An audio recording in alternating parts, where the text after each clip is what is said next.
Good morning, my friends. So happy that you chose to join me.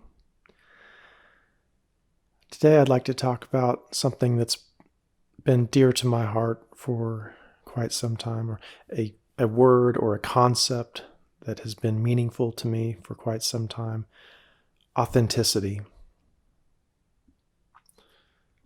What is it? Just like any other word, you know, what does it mean? And so I don't know how else to describe it except for just to be with you in that word this morning. We all have a journey, and you know, we're all here together. And how we manifest in this world matters. And it's my hope to make myself available to you in this format. You can go back and look at some of my former videos, and I've been willing to cry in front of the camera. I've shown you. I've consciously. It's been a conscious choice of mine to show you um, who I am in my difficult moments, because I think that's important. I think that's important for us all to see. I think sometimes maybe we need context for what it means to be authentic. And I'm not saying that because I'm crying, I'm authentic, because maybe sometimes when I'm upset, that's not really my true self. Maybe that's some kind of, well, I think truly it is, it's an ego manifestation whenever I'm upset and sad and distraught and disturbed. And, I'm not saying that because you're emotional, you're an authentic human being, or that because I'm emotional, I've proved my authenticity. Authenticity to me in this moment has to do with showing up right here without anything to prove to you, without any attack, without any defense, without any righteousness of my own.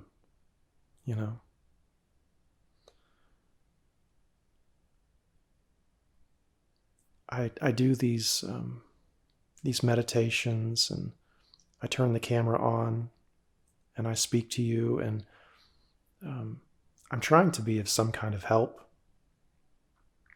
I'm trying to relay some kind of information in a way that may provide context, and that's really all that I'm doing. All the meditations that I'm doing, and these moments when I speak with confidence and authority. I'm just showing up. I'm just choosing to participate in this form while not taking it all too seriously at any one point, even when I'm speaking in my meditative voice, or when I'm doing my, my big bearded guru act, or whatever it is. I'm still here. I'm still in this body. I'm still in this form, and so I show up, right? I'm playing in the form, and I know that. I know that. People used to always say to me, I remember it said to me so many times, don't take yourself so seriously. Don't take yourself so personal. Don't take this all so personally. And I just remember thinking, and maybe saying sometimes, well, what the fuck other way is there to take it than personally? I didn't understand how to not take this life personally. And today, I get that. And the irony of it is that as I take life less personally, I become a more personable being. I'm actually able to care more and to love more the less personally I take all of this. I used to feel some kind of obligation to following the individual storylines, and especially my individual storyline. And I reached out for help trying to fix myself, and then sometimes I would reach out trying to fix others. And I realized the futility of all of that at some point.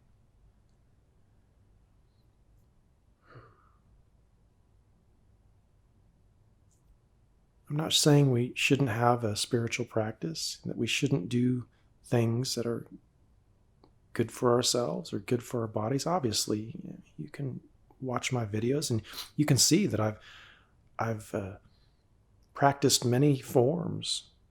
And I'm not saying that we shouldn't try to help other people in practical ways. And that's why I'm here. I'm just bearing witness to the light right now. Just bearing witness to the light that is in me today. I truly want you to be happy, and that's why I'm talking right now. That's why I'm, taking this moment to kind of change my voice, or allow my voice to change. I spend time in prayer and meditation every day before I make these podcasts or these videos or whatever it is that I'm doing. I connect with my source.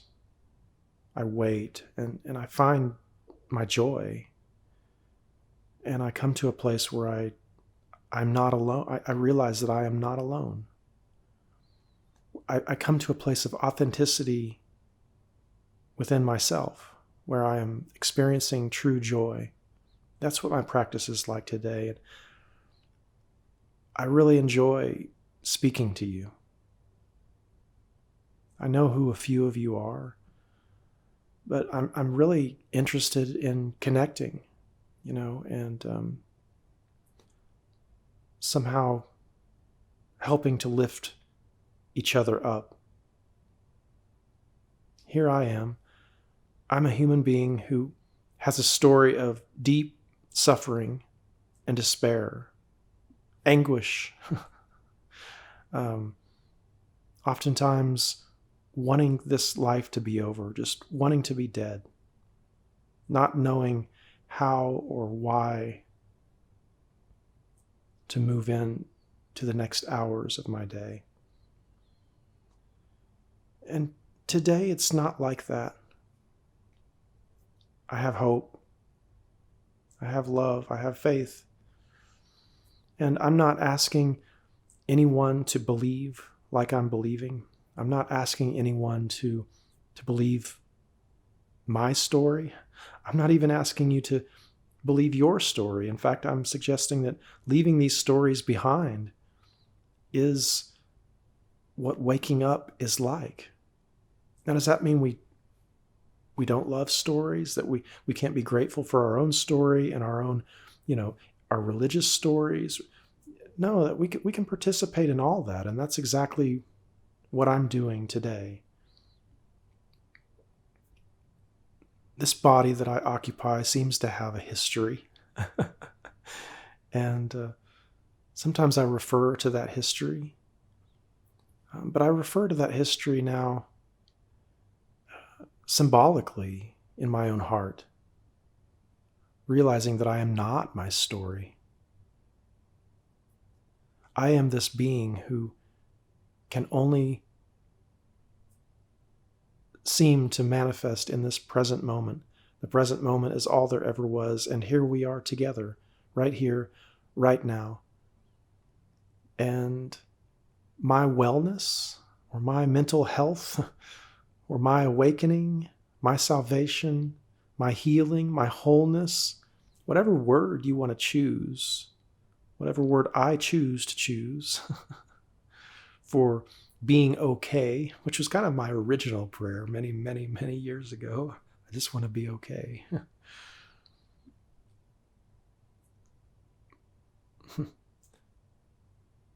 My enlightenment manifests right now. And I guess that's what being authentic is like for me today. Being authentic means just opening up, not being exactly sure of what I'm going to say, and just, as they say, getting real with you. And I don't think we need, any mega gurus at this point to set the people free. I heard the other day, I can't remember the gentleman's name, but he said something to the effect of small, patient. There were 3 words, small. Anyway, let's just let 2 words be enough. Small and patient.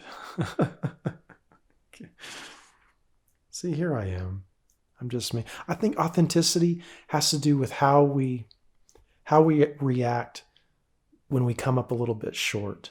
When we reach for something and we don't quite actualize the thought. How do we respond in that moment? So yeah, here's a moment when I get to just let it go and just be me right now. Realize that I don't always have my talking points down. I didn't even know what my talking points were before I pressed record this morning. And so that's all that I'm doing right now. I'm taking this moment to just kind of let you see me stumbling around a little bit. Sri Aurobindo. There was a quote that I remember. Hopefully, maybe I remember it. Let's see if I can reach for this. It is through our stumbling that we are perfected. Yeah, Sri Aurobindo. It is through our stumbling that we are perfected. I like that. And I think that's what I'm attempting to kind of show you on this YouTube channel, is my stumbling. And I think that as we become vulnerable, as we become open and honest and willing with one another, that we are perfected, that our love is perfected. What is perfected? Is it our egos that are perfected? Is it our false self? Is it the projection of ourselves that we're looking to perfect? I don't think that's what's perfected. No. I think what's perfected is what is already perfect in us, which is love.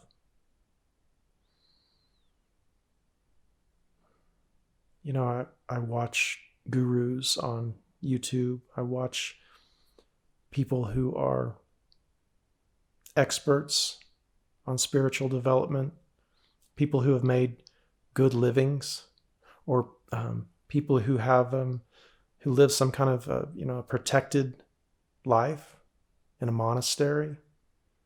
People whose spiritual prowess has been acknowledged and recognized by institutions and then validated. Sometimes just because people experience freedom in their presence, and so somehow there's a flow of money that moves toward them. And right now I have none of that to show. I don't have a job right now. I don't have income right now, but I do have this. I do have this, my friend. I have this authenticity, whatever that means. And I'm not trying to prove my authenticity right now, because that would be disingenuous, right? I'm just being me. I had a friend contact me yesterday, responding to one of my videos. It was the one called How to Love Your Enemy. theosis meditation. And he contacted me, and I don't know, it was a, Facebook Messenger exchange, and we had a difficult time kind of coming together. He said he was worried about me. And I never quite understood in his writing exactly how or why he was worried about me, but I suppose I can understand why someone might be worried about me. I mean, I've spent most of my life worried about me. I mean, by the time I was in my early 20s, I was sitting at the top of a staircase, thinking about how can I end my life. And I've reached out and reached out and reached in, and here's where I am today. I'm making these videos. I don't have a home. I've disappointed my ex-wife and my 3 kids. How honest is that? That there are these relationships in my life that don't have any resolution right now. And I've had to just kind of accept and make myself okay with the fact that there's no resolution to these relationships right now. That I love my children dearly, but at this point in my life, that does not mean that I can compromise my own happiness anymore. For years and years, I sacrificed, and I thought that if I sacrificed, that love would be born in me. And I guess, I don't know, maybe it finally was, but it seems like what the sacrifice brought was just suffering. And it was that suffering that caused me to come to this place. So I think for me, being authentic has to do with knowing my true value, experiencing my own worth, knowing myself as love, forgiving everything and everyone, and having no attack and no defense, no justification, no righteousness of my own, right? I make no defense. There are people in my life who don't understand where I'm coming from or what I'm doing or where I'm at. And you know what? If I chose to get up all in my false self, in my fearful self, in my ego, in the doubting self, then yeah, I could join right along with them.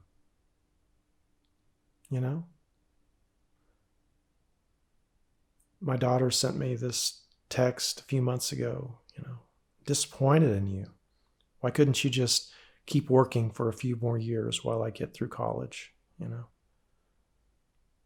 And my only response is, thank you for sharing your feelings with me. I open myself, but I can't start doubting my life with you right now. I can't do that.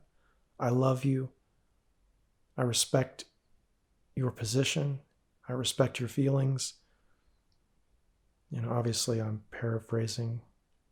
But so yeah, this right now, this is what being authentic is to me, is opening up these places in my life where, in my relationships where things aren't resolved.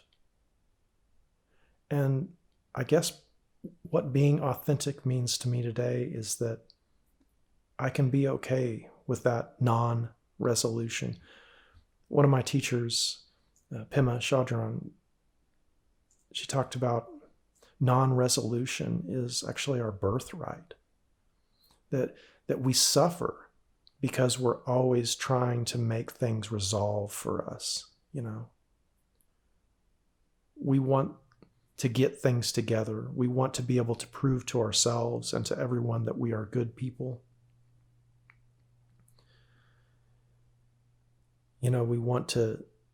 We We want to be able to see ourselves as the good guy. But our birthright is something much deeper than that. Our birthright is finding joy when things haven't resolved, or finding joy when there seems to be pain, when there seems to be sickness. Recently I've discovered this course of study. It's called A Course in Miracles, and I started it last year, just about this time, actually. And I did the first 50 days. It's a 365-day course, and I did the first 50 days. And I wasn't particularly in love with it or anything. I did it kind of like it instructs. It says you don't have to believe this, you just kind of do it. And I'm familiar with what it's like to do practices, to start new forms, and it spoke to me.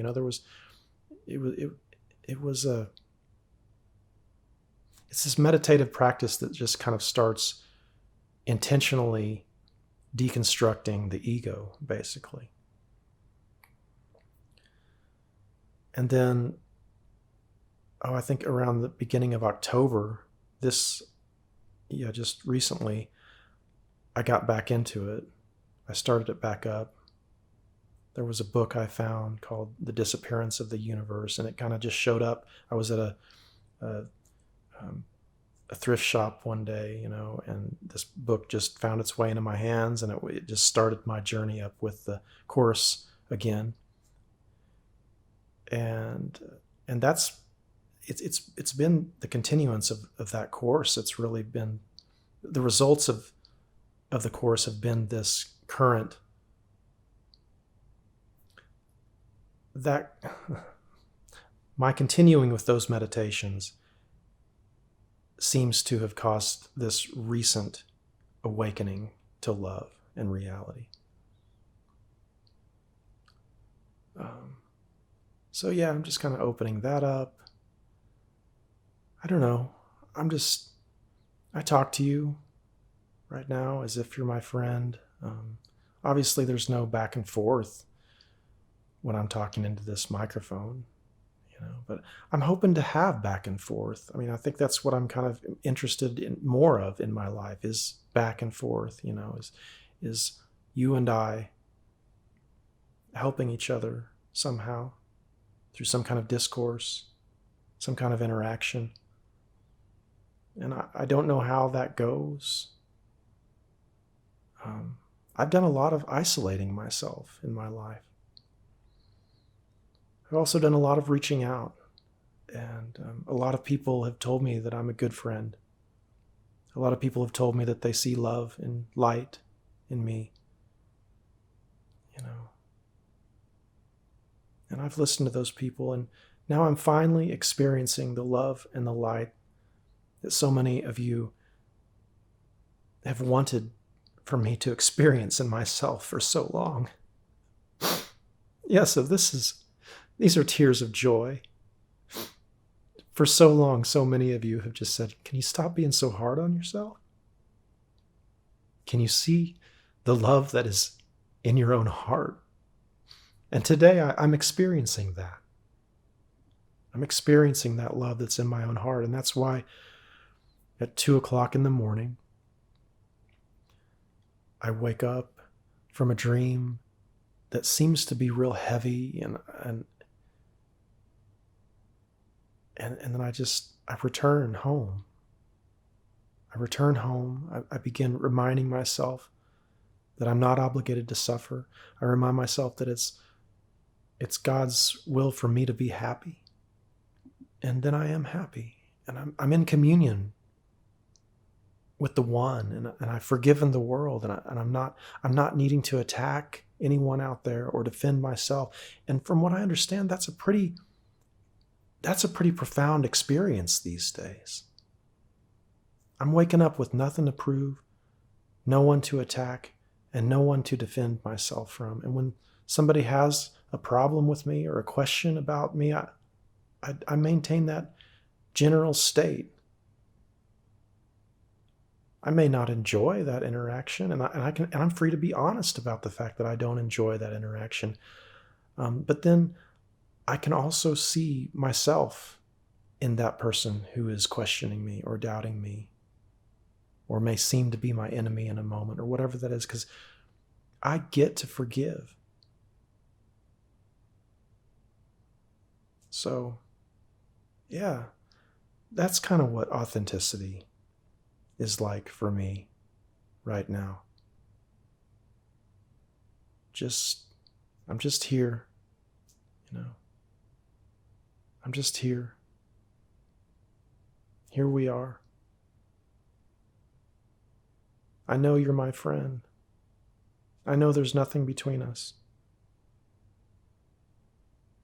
I love you. I can say that truthfully because I have realized my love for all beings in this world.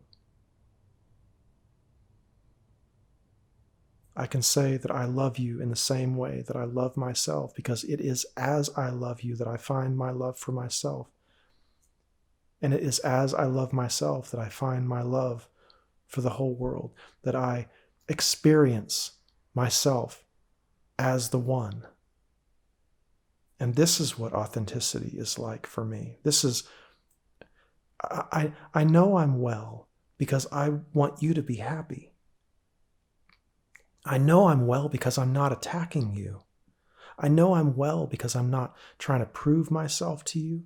I know I'm well because I am love.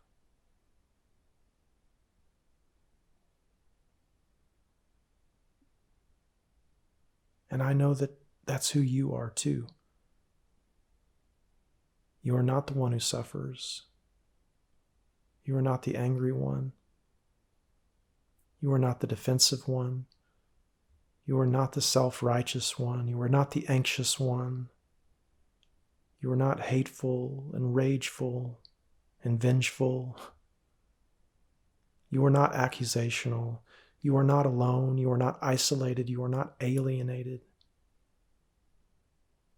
You are not a creep. I know who you are. You are me. You are love. You are light. You are forgiveness.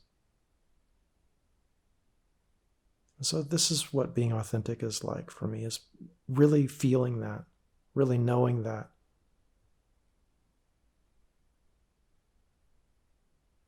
Being okay with a moment of silence. It's not awkward to me anymore to be silent with someone else.